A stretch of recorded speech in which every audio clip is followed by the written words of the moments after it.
Welcome, everyone. My name is Nicole, and I am one of the occupational therapists with Sturgeon School Division. And today I am here to talk to you about, or give you a little bit of an intro on regulation and talk about how we can help some of our kids to understand themselves a little bit, to take on that kid's perspective about learning about their energy levels, as well as what we can do as adults to support them, and so that we can help to reframe some of our perspectives from thinking about these big emotions as behaviors, and think a little bit more about how they are just kids growing and learning about themselves and their own emotions and their big feelings.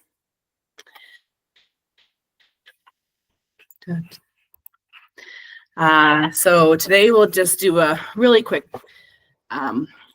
information session on some background terms, as well as discussing some tools that we can use, or that we use here in the school, and that you can kind of carry over into your home, as well as some proactive strategies, and lastly, if needed, some of those reactive strategies.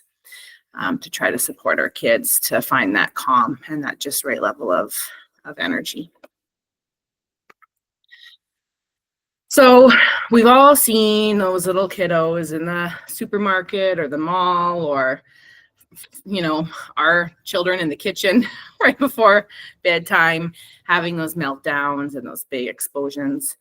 And what's important to know is that physically, what's happening to them is exactly the same thing as what happens to us.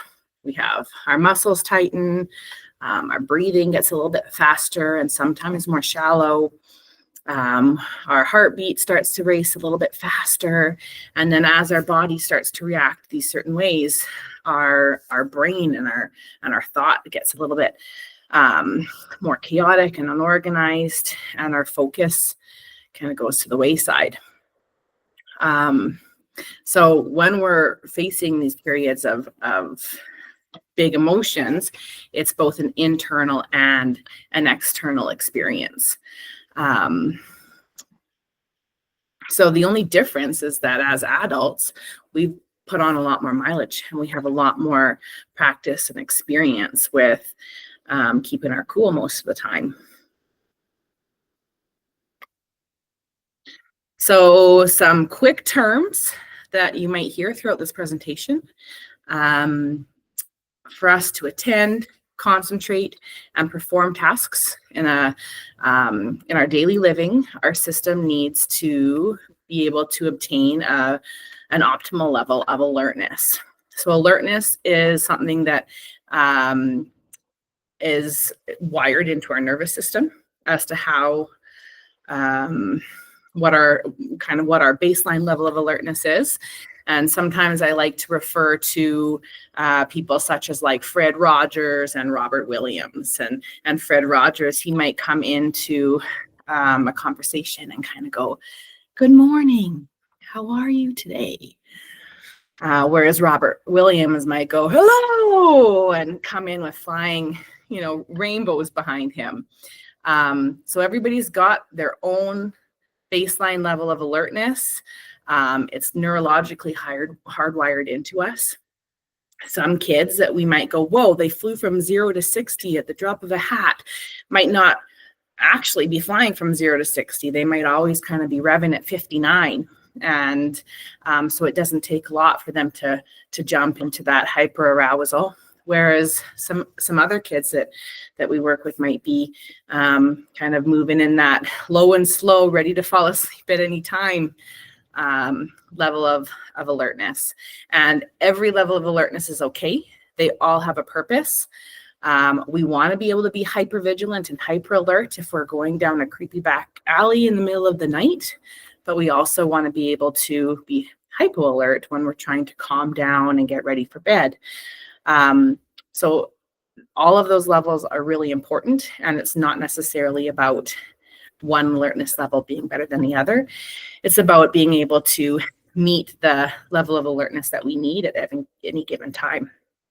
So as adults, we're able to regulate we're able to attain, maintain, and change our level of alertness in almost like a seamless unconscious process. So, when you feel appropriate, you can sit down and watch this video, learn some information, and adjust your alertness level, on the fly. So our abilities to self-regulate really impacts our behaviors, our interactions, and our ability to take in information and learn. And so those tools that we've developed over our years and those strategies that we've obtained throughout our lifetime really help us to remain calm, attentive, and focused when we need to be.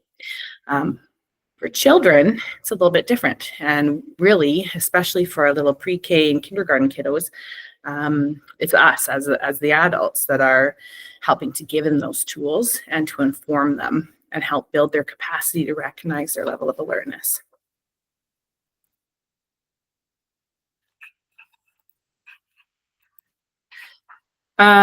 So this is a Venn diagram that we created to the best of our abilities. And the goal of this image is to help us understand that level of alertness is impacted by three big factors. So those factors are both our thinking and our brain, that cognition, our body sensations, what information our body's taking in, and as well as how we're feeling and our emotions. And they're all interconnected. Calmness is impacted by all of these equally, regardless of your age, regardless of your cognitive level. All components of regulation interplay with one another, and they really can't be separated out from one another. Those interconnections and those circuits in your brains are all hardwired and alongside one another. So what this means is, for example, when your emotional state changes, it doesn't take a lot for our ability to react to different senses might be heightened. And then that also can make our thinking a little bit more clustered or disorganized. So for example, if you were to get home after a really stressful day at work, and you're just feeling like you're tapped out, but you know that you have to get your kid to gymnastics in an hour and you have to cook supper, and then your youngest is saying, Mom, I have an assignment due tomorrow. I need your help with homework. And they keep going, Mom, Mom, Mom, Mom.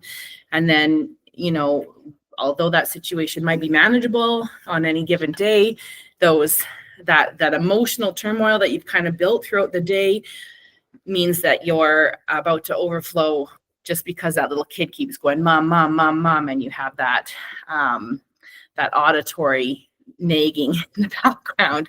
And so you flip out and you go, wow.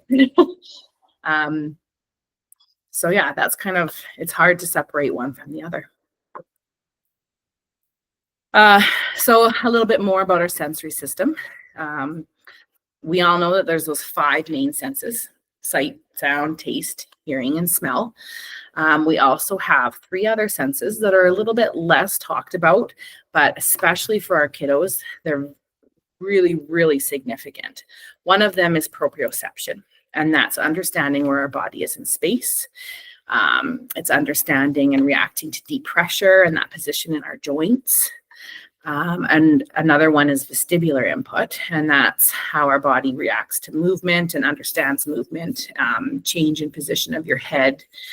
And as kids, proprioception and vestibular input are really significant because we're still trying to develop our understanding of coordination and how our body moves and organizes itself in response to all of the, our environment. And so especially that vestibular input really helps to kind of prime our nervous system for all of the other input that it is about to receive throughout its day. And then there's that 8 sensory system, which is called interoception. And that is what feeds our body information about things like how hungry we are, how tired we are, our big emotions and how we're feeling. And some children can even have a difficult time making sense of what that signal from inside of our body is telling us. We might have a pain in our stomach, for instance. And although you you can feel the pain. You might associate that with being sick, but are you really sick? Is it the flu sick? Is it the fact that you're hungry because you missed breakfast? You have to go to the bathroom? Are you just feeling nervous and you have those little butterflies in your tummy? So interoception is something that actually develops over time, sometimes a little bit easier for some than others. And it helps to kind of make sense of what information our body inside our body is telling us so that we can then react and regulate appropriately. So sensation,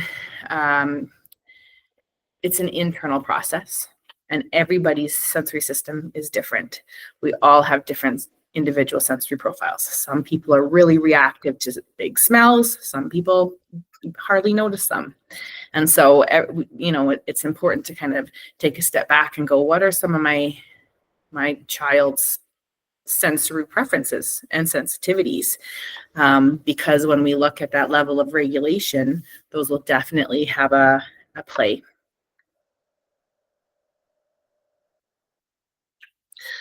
One of those next bubbles is emotions.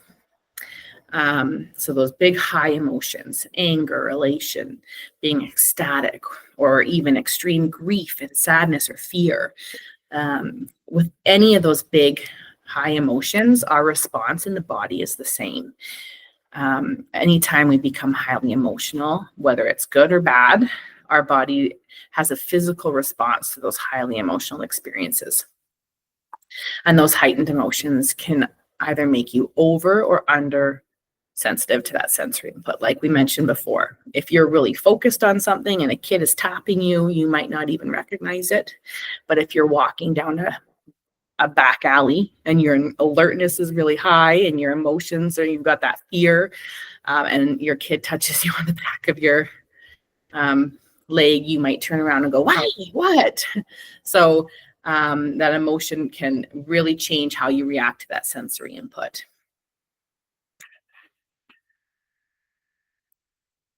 And then that last bubble is the thinking. So as adults, you know that you can either overthink things, and your thoughts can spiral into an anxiety, or you can spiral downwards into even things like guilt or depression. One of the powers and the strengths that we have as adults is that we oftentimes can step back and put things into perspective using one of our thinking tools. But as kids, they don't really have that capacity yet. So we use some of our thinking to help balance out our experiences and gain that perspective. As we grow and we age, our thinking capacity gets a little bit larger. Our kids in preschool and kindergarten oftentimes need us to kind of work as that outside brain to help them with reasoning, to help them with that self-talk, to help them come up with scripts like, it's no big deal, I can try again later. By the time kids start to, or when they turn maybe 7, 8, 9, we might start to see that they're able to access some of those tools on their own. Maybe or maybe not. Sometimes they continue to need, those adult supports. And so we might, be able to start seeing them, implement some of those strategies on their own, which is ultimately what our goal is. But under that age, really, it's us that's doing and implementing those thinking strategies for them. So just as a quick summary, when we see those people, not even children, when we see people fly from, this green cool zone into that red zone, we have to consider, is it sensory? Probably. Is it emotional? Very much likely. Is it, that cognitive overload and thinking? 100%. You can't separate one from the other. So one of the tools that we use here in school to help introduce an understanding about your energy levels is called How Does Your Engine Run? And it helps, to teach about those alertness levels, as well as how being calm or excited can increase their alertness levels. So how it's connected to those emotions. It helps them to understand that everybody has an engine in their body. And then it helps to introduce some tools and some language to help them better understand themselves as they kind of grow and learn about their own regulation. So I'll just really quickly show you what it might look like. When we teach our kids, this is a speedometer that we will often use. And if you're interested in downloading one of these, we do have this available on the link on the Parent Hub. So this helps children understand that their body is like an engine. Here in Alberta, anyways, we all know what that slow moving combine is on the road that we can't pass on the 1-lane highway. And we all know what a really fast emergency type vehicle is. And then we also know what a safe moving car is, and how, those different speeds are really not noticeable. So this tool can be introduced as a way to help them with monitoring and thinking about their own engine speeds. Each of these engines has a really important job. All of those speeds are really important and are okay. But we want to help kids to understand that when they have a job to do, we need to be able to match our engine speeds with the demands of the task. So we first kind of introduce what just right level of alertness is, and we would show kids some pictures, talk about what it looks like. Why are these little kids calm and regulated? Their eyes are looking and their hands are down by their side, and they're sitting still and they're listening.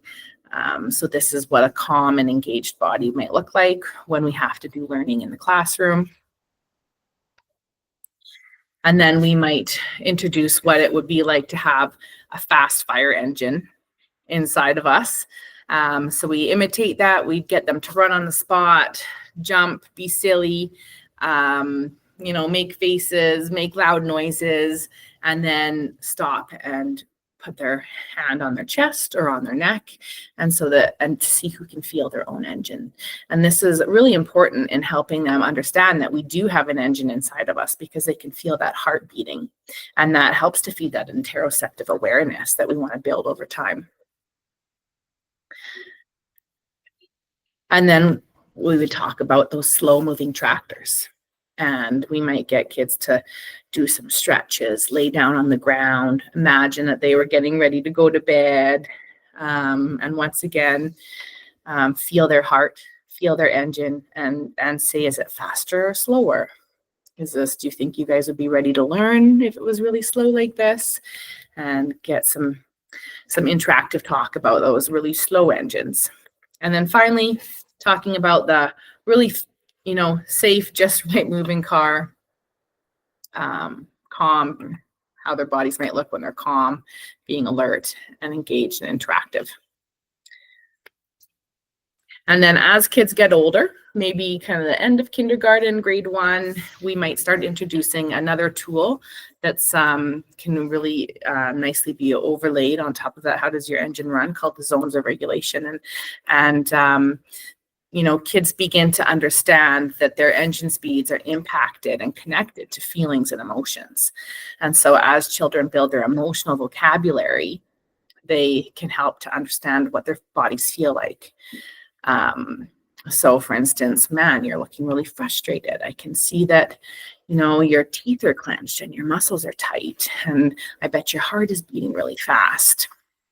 Your voice is getting louder. So we're helping to make those connections with the way that their body is presenting itself and the way that they're feeling.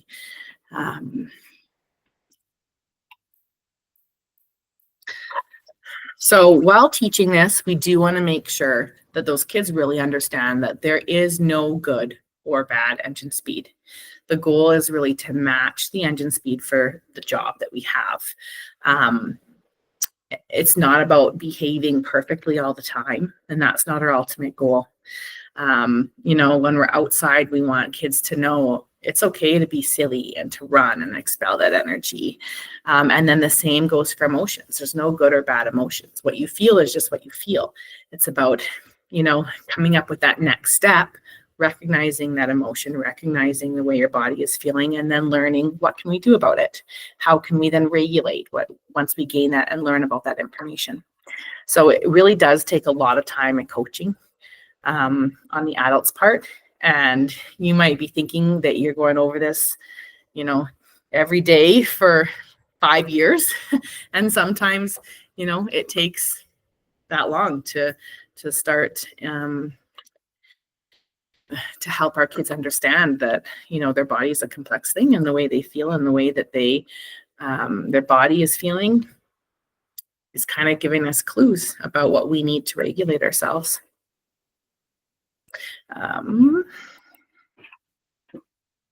So just as a quick summary, when the kids escalate, we need to, when they're in that escalated state, we need to kind of think and anticipate so we can figure out, why is our kid having a meltdown? What's happening? When is it happening? What could be going on? Is it related to some of those cognitive or thinking tools? Are our expectations too big? Did we increase the demands too much? Is it feeling related? Are they just out of their comfort zone? Or could it be more of a sensory overload and they're feeling overwhelmed? And then during this, I also want you guys to start thinking about, what is my engine speed as a parent? So that's what we're going to talk about next. So helping our kids get to that just right state. When we're doing that, it starts with us. So the first thing we need to do as an adult is to take care of our own engine speed. And truth be told, that mindfulness takes practice. We go through these seasons in our life. And as a young adult, before I was a parent, I felt like I, was fully competent. And then we have these little button pushers that come into our life, and they know how to push our sensory overload. They know how to make us feel overwhelmed, and they know how to push our emotional buttons as well. So they check all those boxes, and although we love them dearly, our ability to regulate it changes, and we need to learn all over again how to take a minute, practice that pause, and kind of go, whoa, what's my engine speed? So first things first is that we need to calm ourselves. Kids do what we do. So if we escalate, those kids are going to mirror our behavior.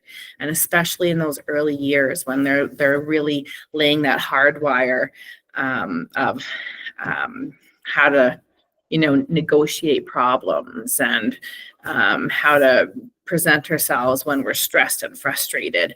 Everything that we show our kids, they're taking in, even when we don't realize it. They're little sponges. So the first step in teaching our kids is that we need to be able to show them that we can manage our own emotions.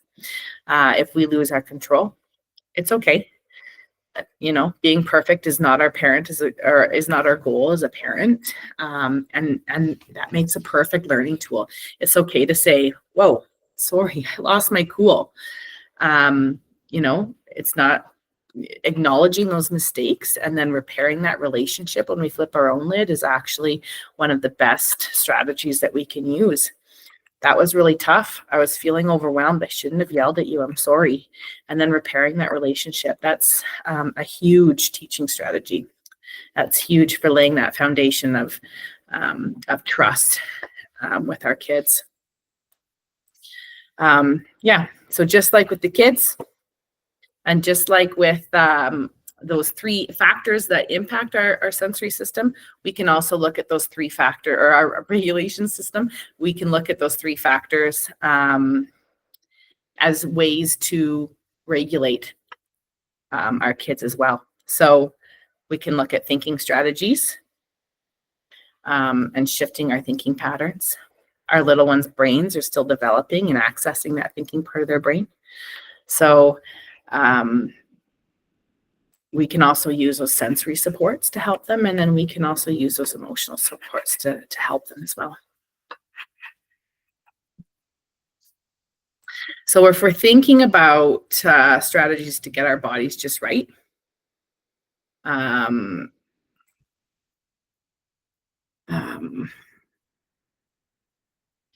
I got distracted by somebody walking outside.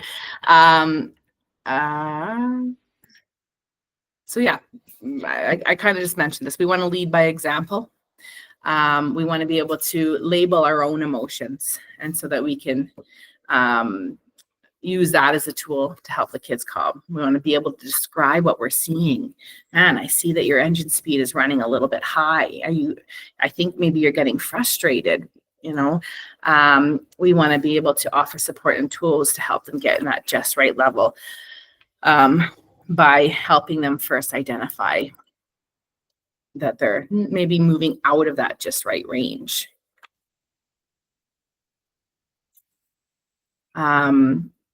So I want to talk to you a little bit just about what regulate, relate, and then regulating and relating when we're connecting with our kids when they're feeling a little bit unsettled. When we see those big emotions starting to bubble up, we want to make sure that, first of all, we can hold space for them, for someone that, we want to be able to be empathetic with them. To try to step back and see that situation from their perspective and from their circumstances, making time for that individual to do what they need to do, whether it's voicing that strong emotion and receiving what they're trying to tell us in a very supportive and non-judgmental way, rather than pointing fingers or saying, I'm not listening. We just kind of want to let them and acknowledge that they're having that big feeling. Keeping that child safe and being present and allowing that child the time to calm and maintain their calm is really important. And it helps to build that relationship with yourself so that they feel safe and that you're invested in them. Even with kids that are nonverbal, when they're having those big emotions, it's the same thing. We just want to hold space, ensure that they're safe, and let them kind of have that feeling. As we mentioned, we want to make sure that we're taking that pause before we're going in to deal with those big behaviors, considering what your own emotional and sensory system and thinking factors might be before you enter into that relationship and that interaction. If you're feeling escalated, if you're feeling angry or irritated, or if they've annoyed you, then before you start, it's important to reflect on yourself, feel your own engine, take a deep breath, and have a minute to pause. Although your kid's having to flip out on the ground, and you might think, I got to deal with this right away, it's actually okay to go, I got this. Take that deep breath. Give yourself those words of affirmation. I'm strong. I'm blessed to have my little kiddo beside me. I can be kind. I can do this. And to kind of, go get a drink of water and then come back when you're ready, when you know that you can kind of remain cool and calm. And use whatever you can and whatever your self-regulation tools are.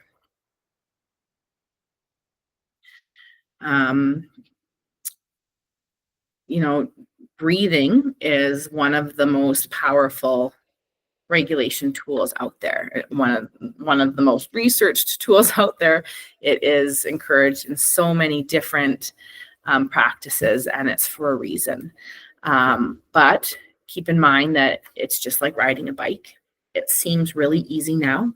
You can hop on that bike and go without even giving it two thoughts. But when we were learning how to ride a bike, it was really hard. We needed a lot of coaching. We needed step-by-step practice. We needed training wheels. So the importance behind this is that we need to make sure that we're practicing that breathing when we're calm and cool and collected, and at routine times. So it might be, before bed, you read a book, and after you're done your book, you might hold your little kiddo's hand and say, okay, let's take 3 deep breaths, and then I'll give you a kiss and tuck you in, and I'll see you in the morning time. Or when they get home from school, having them sit on your lap and give them a big hug, say, man, I'm so happy you're here.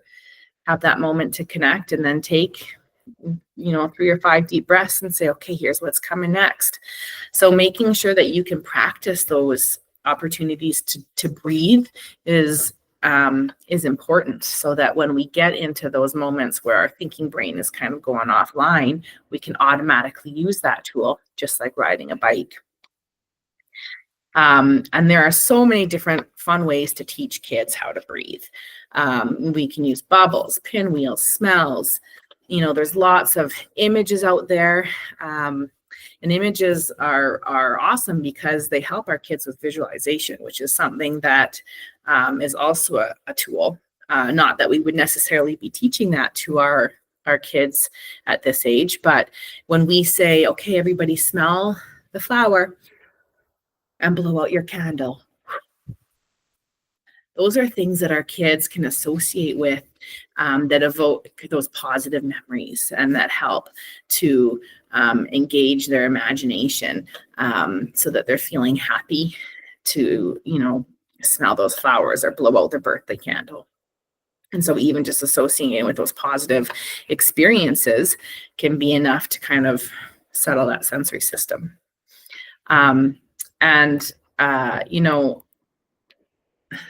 The one thing that I can tell you is that if, just like your husband came up to you when you were angry and said, okay, just take a breath, the first thing you want to do is punch them.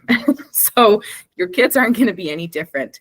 When they're in that state of frustration, we don't need to worry about going and saying, I need you to breathe.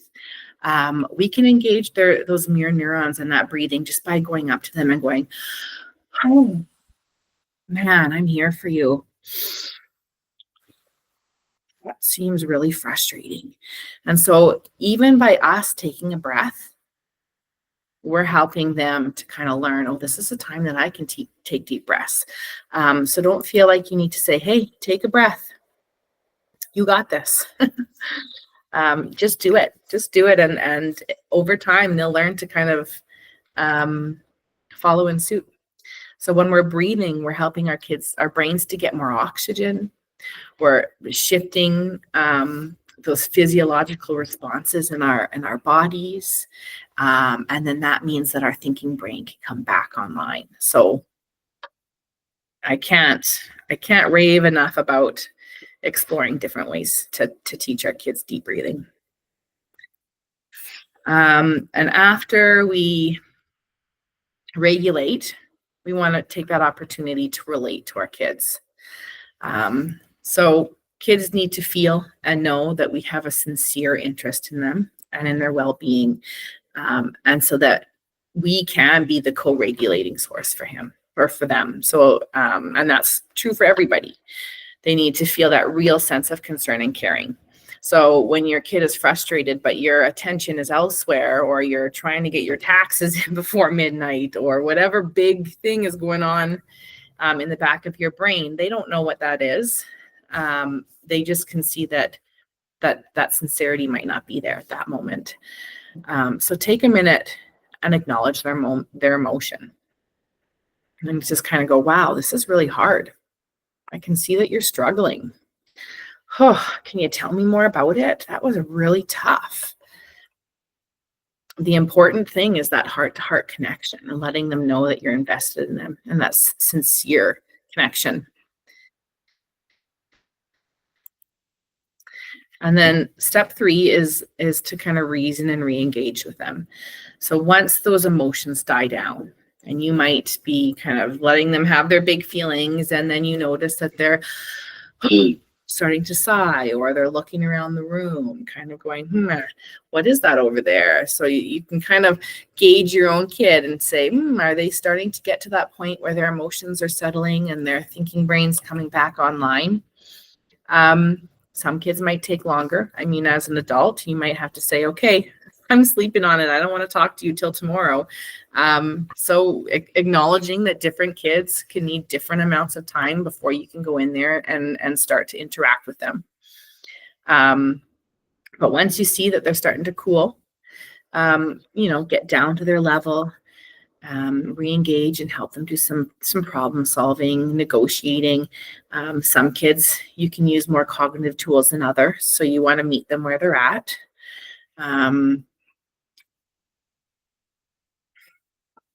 Yeah, and lots of repetition. This is going to take lots of time. Repair and reconnect those relationships.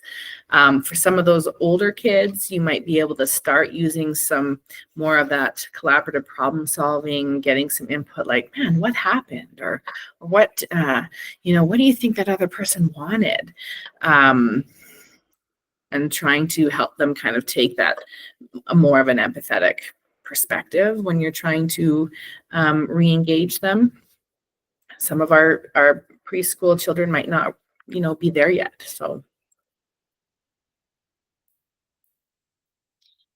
Like I had mentioned before, as adults, we need to realize that this self-regulation is a lifelong journey. It's not something that we'll ever be the master of. In our life, we might go through different hormonal changes, family members or animals that pass away or get sick, financial issues, big things that really help, make us struggle from day to day. And the tools that we use at any given time can change and shift. It's important to constantly be reflecting on ourselves, going, what are my triggers? Where am I from a regulation perspective? Am I ready to step into this little kiddo's world right now while they're having a meltdown, or do I need to take a minute for myself first? And it's important for our kids to know that even us as adults are working on this every single day. And we do that by showing them. So how can we use these engine speeds that we've introduced at school to help, guide our kiddos at home, or when they're starting to kind of rev into that yellow or red zones? First of all, when things are going well, what do you think is making that so? What's working? Why is it working? Is that because everything is familiar to them and they're in a routine and the environment is really calm, so when you give them another demand, they can cope with it? Or what's happening when things start to go sideways? And, one thing we forget to do as parents is to give them feedback when things are going well.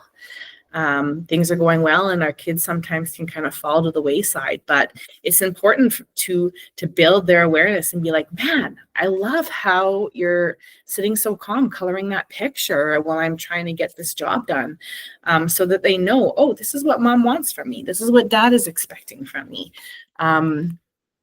So giving that positive reinforcement when you see things working really well is really important, but also really easy to forget. It's the squeaky wheel that gets the grease. But then also getting their input. Why do you think what's working so well? And they might say, oh, I really like this chair. Or, you know what? Actually, I think I need to get a snack. So sometimes our kids have more insight than we realize.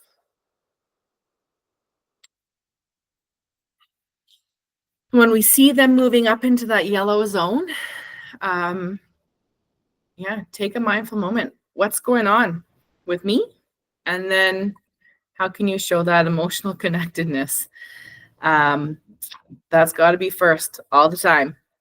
We want to make sure that we are thinking of those cognitive, sensory, and emotional tools to help support that regulation, just like in that Venn diagram.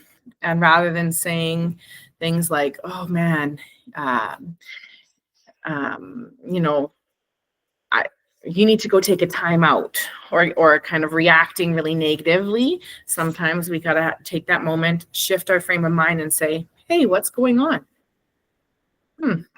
Tell me what happened.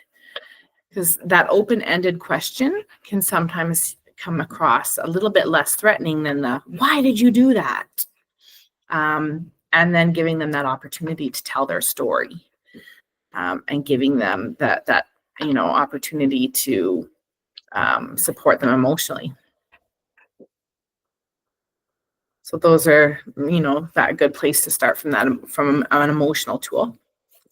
And then some of those thinking strategies that we might use is, being aware that if they're in the yellow zone, and we're starting to see those signals shifting, and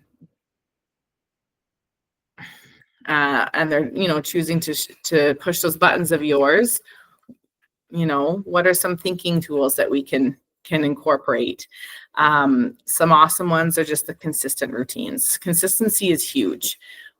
We know how dysregulating it is to, for instance, take a different route on the way to work so that you can remember to get gas in the morning. Half the time I forget when I have to do that, and then I'm driving to work with a near empty tank of gas, or I haven't left myself enough time. So even that one little shift as an adult can be really overwhelming. And sometimes we won't necessarily even see the change or the consequence of those shifts in our routine until the next day. For example, my older daughter just had her dress rehearsal for dance. And although she came home and she had a regular bedtime, just like any other day, she woke up the next morning absolutely miserable and just ready to be set off at the drop of a hat. And it took me a minute to go, okay, yesterday was really busy. We were like, bam, bam, bam. Our supper was late. We had to cram homework in. Then we rushed home without time to, have a shower or bedtime snack. And, that routine sometimes can impact the way that we regulate even into the next couple days. And at that time, choose your battles. What expectations can you let go of? Is it worth having the same expectations, or can you kind of take a breath and go, you know what, this isn't worth the fight. I know she can do it, so I'm going to let it go for today. And then we'll conquer that mountain when everybody's a little bit better prepared. So yeah, sometimes it's about finding that balance between those adult activities and the children's activities, and making sure that they aren't feeling bombarded with expectations. Offering choices, that's a really big one as well.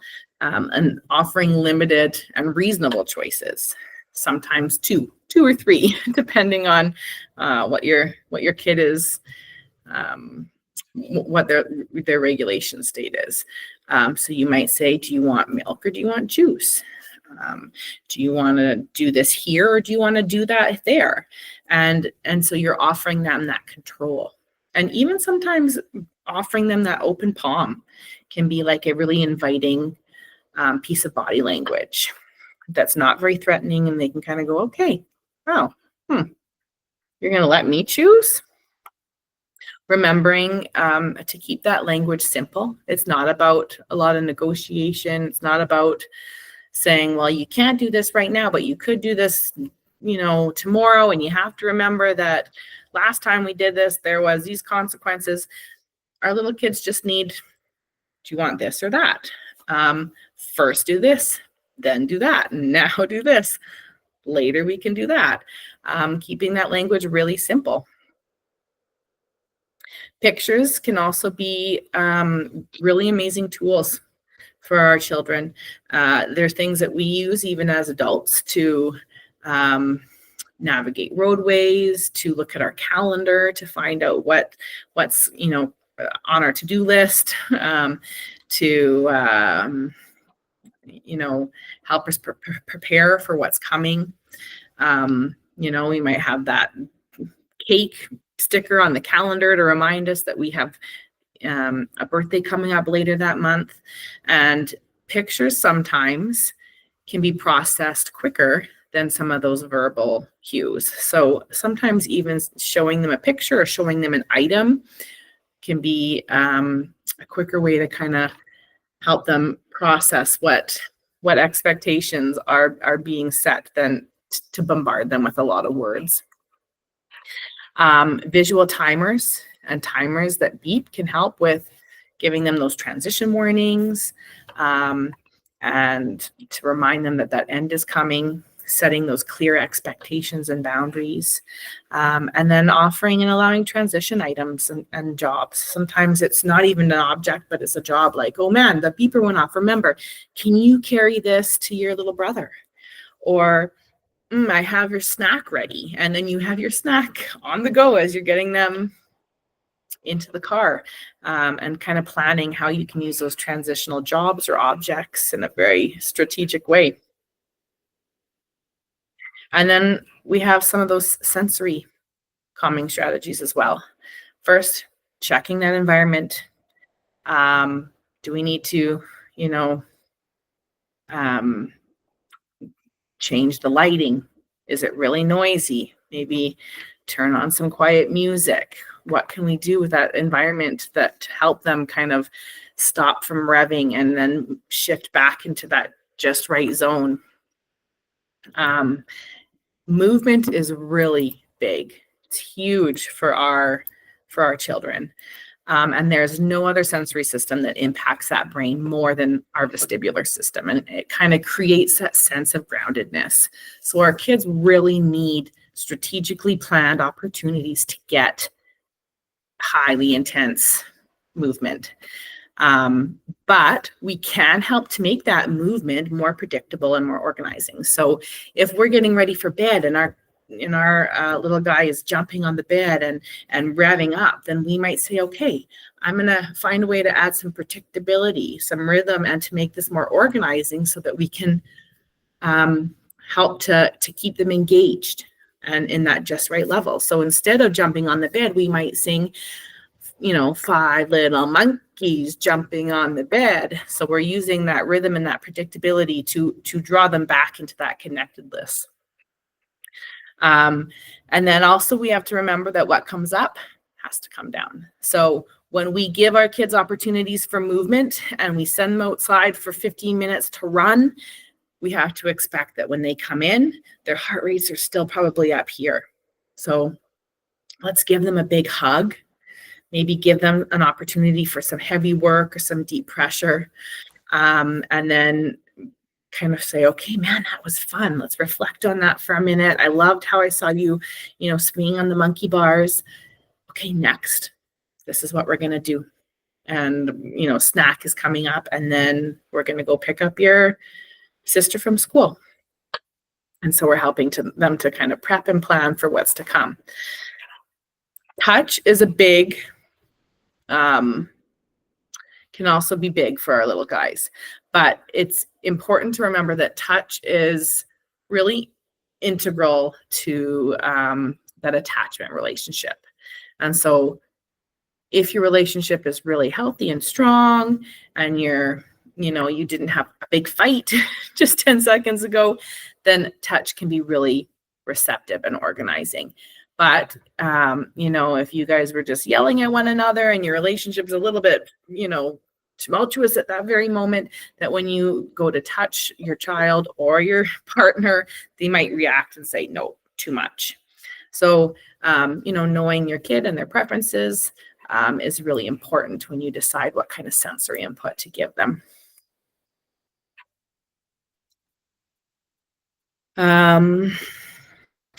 Yeah, and just a little bit more about those sensory tools. Ultimately, the goal is to always plan ahead and to always have a plan B. Not every tool is going to work every time. And if you only have one tool or one plan, then there's no backup plan. So if it doesn't work, you're like, darn, that's it. So, always, when you're going for outings, make sure you bring a favorite book or a toy or a snack in your back pocket, so that you can kind of use that as a transition tool. If you know that your child can be really sensitive to sound, maybe you're going to bring your headphones so that they can listen to music on the way as you're trying to kind of transition from one thing to the next. So always kind of be planning ahead, and kind of preparing for the worst to kind of keep them from moving into that red zone. So when we're in that red zone and the tools, we've either missed the yellow zone or the tools just didn't pan out, what do we do? Same thing. We're going to look at those emotions, the thinking strategy, and then the sensory strategies. So first we want to regulate and relate. We want to check ourselves. We want to see, are we ready to deal with this kicking in and screaming tantrum? Put your kid in their shoes. Make sure that you calm your own voice and that you have that open and that safe body language. A lot of times, if our kids are, in that red zone, they might be going grunting and growling, and they aren't accessing their language. So if they aren't accessing their language, then you have to remember that you probably shouldn't be accessing your language either. So dealing with their emotion by just kind of being present. It doesn't require a lot of talk or negotiation or punishment or redirection. Just kind of hold space, like we talked about earlier when we talked about regulating and relating.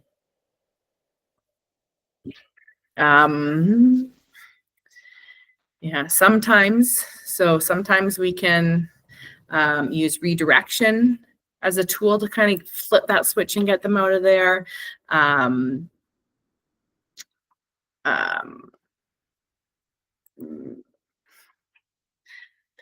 Making sure that we're reducing those expectations, keeping our expectations of them to a minimum. Like I mentioned, we want to make sure that we're not giving them a lot of talk. They're not really in that place where they can use those thinking strategies. So we're not going to give them a lot of thinking strategies. We're just doing it for them. Making sure that you're just kind of subtly, ending that activity, not necessarily in a punitive way, but just kind of setting it aside, removing the expectations of that activity, and letting them have those emotions.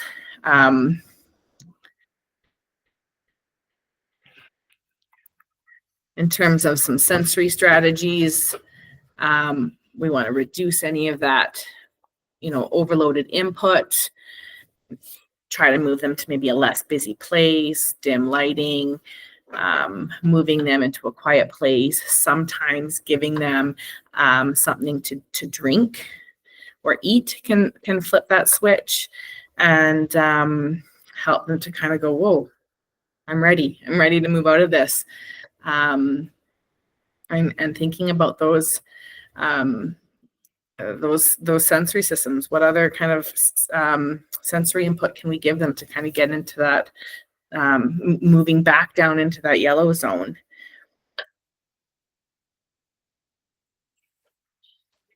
So in the end, the most powerful factor in that child's environment is really the state of the adult. That moment that we hear an adult raise their voice, I mean, even if, we're outside on the sidewalk and we hear an adult yell, immediately that's where our attention is kind of guided to. And that's a big deal for our kids.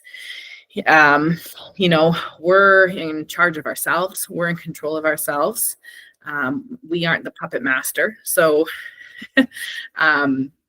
it's huge if we can keep control of our own emotions. And we have to understand that although these strategies aren't going to necessarily make our own little cookies and kids perfect all the time, it's really about showing them that as adults, we're in charge and that we can be in charge of our own emotions. And they really depend on us. Those kids are vulnerable. Adults can kind of say, hey, I don't like the way that this is feeling right now. I'm going to step away.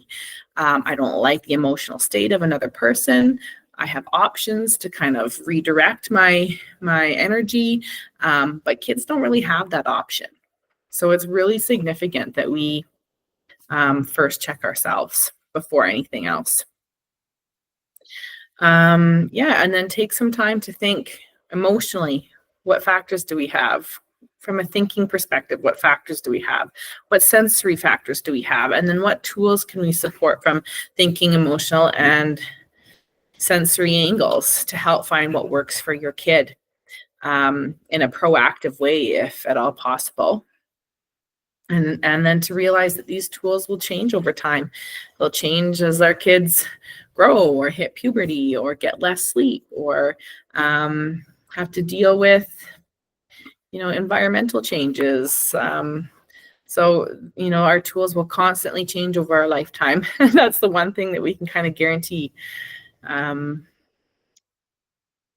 Yeah. So, calm is contagious. Give yourself what you need to calm yourself, and then that feeling will spread to your own kids.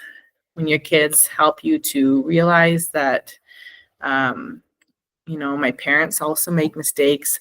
I've seen how they can kind of take a deep breath. I've seen how they can calm. I've seen how they, get frustrated and go get a drink of water. I can see how they, change their expectations when they're frustrated, and use all of those sensory, emotional, and cognitive tools. Our kids will pick that up. And so really, you're the greatest asset that your kid has. And that is brings us to the end of our presentation. If you have any questions or concerns, you can always reach out to me through your teacher. And yeah, I can help dig a little bit more into your specific situation and ask specific questions. So thank you so much.